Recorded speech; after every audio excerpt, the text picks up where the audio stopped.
আসসালামু আলাইকুম। মনোহারা ড্রয়িং চ্যানেলে তোমাদের স্বাগতম। আজ আমরা আঁকতে চলেছি একটি মনোরম দৃশ্য। তো প্রথমত আমি রং তুলিতে হালকা নীল রং নিয়ে নিয়েছি এবং উপর থেকে আস্তে আস্তে আমি পেজের অর্ধেকটুকু নীল রং করে নিলাম।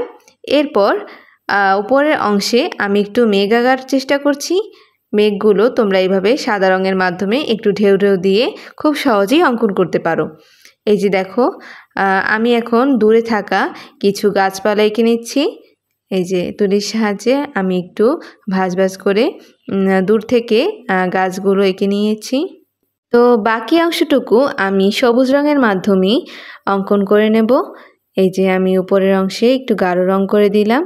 এবার সম্পূর্ণ নিচের অংশটুকু সবুজ রং করে নিয়ে এবার আমি এখানে কিছু রঙিন রঙিন ফুল অঙ্কন করব। দেখো, তুলির মাথায় একটু হলুদ রং নিয়ে আমি কিন্তু ফোঁটা ফোঁটা দিয়ে খুব সুন্দর করে ফুলগুলো খুব সহজেই অঙ্কন করছি। তোমরা চাইলে এভাবে গোল গোল অথবা একটু পাতা পাতা টাইপ করে তোমরা ফুলগুলো অঙ্কন করতে পারো। তো আমি এখানে হলুদ এবং লাল রঙের ফুল অঙ্কন করেছি এবং এর মাঝে সাদা রং ব্যবহার করেছি এবং দূরে থাকা অংশেও আমি সাদা রঙই ব্যবহার করেছি। এবার আমি একটি গাছ অঙ্কন করছি।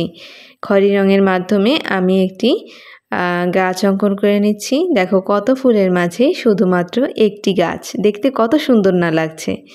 এই যে আমি এখন একটু সবুজ রঙের মাধ্যমে এভাবে তুলির সাহায্যে ড্যাব ড্যাব করে পাতাগুলো অঙ্কন করে নিচ্ছি। দেখো, এভাবে কিন্তু তোমরা খুব সহজেই ছবিগুলো অঙ্কন করতে পারো।